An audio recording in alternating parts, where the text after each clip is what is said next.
Hace años atrás tuve la experiencia de tratar de llevar a un amigo que es alcohólico a una rehabilitación.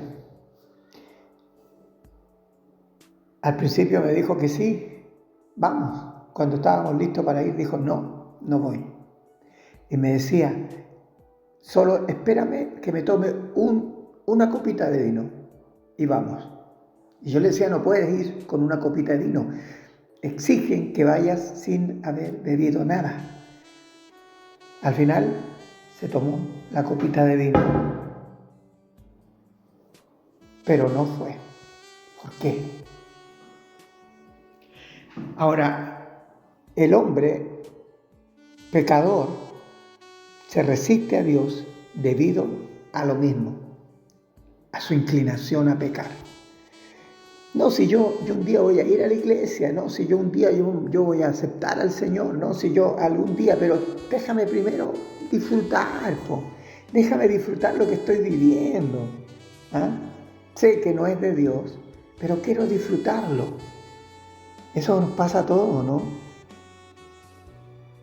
Romanos 3:11 dice, no hay quien entienda, y fíjate en esto, no hay quien busque a Dios.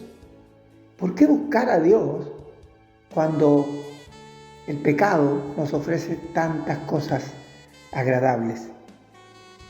Naturalmente el ser humano no ama a Dios. Él ama su propia voluntad, pero no ama la voluntad de Dios. Y por eso, como no ama la voluntad de Dios, pero necesita a Dios, imagina un Dios que suple sus necesidades. Por eso es que están las religiones de todo tipo. Y allí es donde el hombre va a decirle, ayúdame, bendíceme, cuídame, protégeme. Y por esa razón, primera de Juan 4:19 dice, nosotros le amamos a Él porque Él nos amó primero. Por esa razón le llegamos a amar, de verdad le llegamos a amar. Ahora, ¿cuándo comenzamos a amar realmente a Dios? Cuando el Padre revela ese amor al enviar a su Hijo en nuestro rescate, en tu rescate, en mi rescate. Cuando me doy cuenta de eso. Pero ¿cómo me voy a dar cuenta de eso? En Juan 3:16 dice, porque de tal manera amó Dios al mundo que ha dado a su Hijo unigénito para que todo aquel que en Él cree no se pierda, mas tenga vida eterna. Ahora, esto no suena lindo, ¿cierto? Pero la pregunta es desde la perspectiva de Dios, ¿cómo Dios rescata a un ciego, a un paralítico, a un sordo y muerto? Es más rebelde, egoísta, egocéntrico, amador de sí mismo, más que de él, de Dios, más que de Dios. ¿Cómo lo rescata?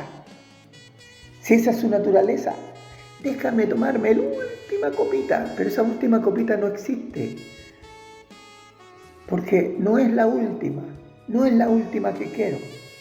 Ahora Jesús dice, Juan 6:44, ninguno puede venir a mí si el Padre que me envió no le trajere, y yo le resucitaré en el día postrero. Primero, ninguno. ¿Te queda claro ahí? Jesús dice, ninguno, no, es que depende de eso. Ahora dice que ninguno puede, no hay poder de decisión para ir a Dios de parte nuestra como algo que nace de nosotros por sí mismos. Ahora, ir a Él, ¿para qué? Ir, y además de ir, para ser resucitado luego. ¿Cómo vamos a resucitar nosotros por sí mismos? Por eso es que la gente que no cree dice, no, después de la muerte no hay nada, se acabó, todo se terminó. ¿Por qué? Porque si no crees en Cristo, el que te llama, ni quieres estar con Él, tampoco crees el resto de la historia. Solo el que el Padre en su soberana voluntad decidiera al rescatar, obligar al alcohólico que estaba poniendo como ejemplo, tenía que haberlo llevado obligado, arrastrarlo, sacarlo del lugar de donde él comúnmente se desenvuelve con aquellos amigos alcohólicos que siempre le van a estar invitando, forzarlo a salir de allí. Si no lo hago así, él no puede salir de allí por su propia voluntad. Ahora, aún el que es alcohólico y llega a tener un discernimiento de salir de allí, sabe que vive permanentemente con una enfermedad que se llama alcoholismo. Ahora Dios tiene que hacer lo mismo con nosotros. Lucas 14:23 dice: dijo el Señor al siervo, ve por los caminos y por los vallados y fuérzalos a entrar para que se llene mi casa. Esta es la historia, ¿cierto?, de una cena que da un señor, e invita a los más cercanos, pero esos cercanos tenían otras cosas que hacer. Siempre vamos a tener excusas. Y no fueron. Entonces él envió al siervo a buscar a la gente. La gente no estaba pensando en la cena, unos porque tenían algo más importante que hacer, de más prioridad para ellos. Entonces tiene que llegar al punto de llegar a forzar a entrar a aquellos que él desea para que su casa se llene. Siempre pensamos que Dios sería injusto si Él elige y nosotros no tenemos otra opción, por decir así. Pero es que todos nosotros nos descarriamos. Cada cual buscó su propio camino. Mira, hablar de Dios fácil, decir que creo en Dios fácil, pero realmente tener la experiencia de entender que somos pecadores, de que aunque yo voy a un lugar de rehabilitación, todavía está en mí la enfermedad del alcoholismo, y a pesar de eso yo quiero confiar en que mi rehabilitación es permanente, porque aquel que me tiene allí me ha de forzar hasta el fin para que yo pueda salir adelante. Así es también con el Señor, así es también la salvación. Él está allí para empezar la obra y terminar la obra. ¿Te imaginas Jesús ascendiendo al cielo y diciendo, Padre, ahí están? No sé, yo le dejé bien instruidos, pero ¿cuántos van a llegar a mi presencia?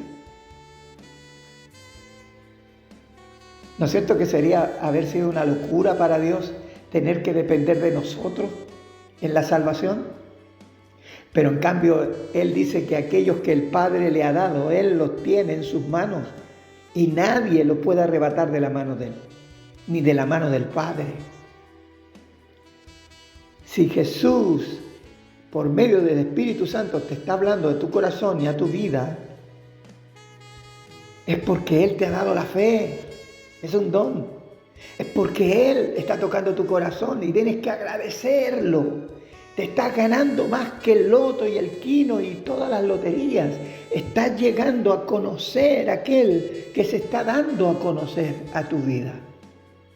Ese es el regalo, es el privilegio, ese es el evangelio, que significa buenas noticias de salvación para ti, para ti. Y no seas abogado del diablo tratando de defender a todos los demás, porque Dios sabe, Dios es justo. Tú no puedes creer que Dios es injusto cuando Él ha hecho todo para salvarnos. Él no es injusto, Él es un Dios de amor. Y si alguien no quiere venir a Él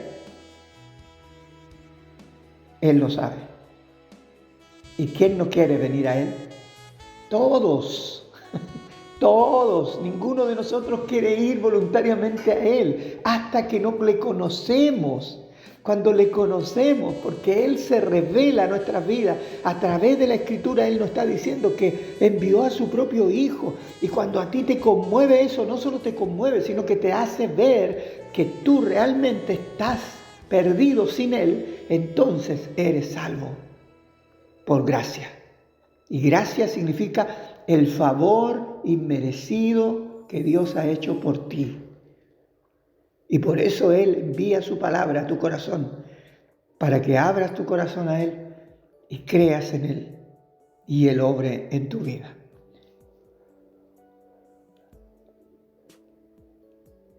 Que Dios te bendiga.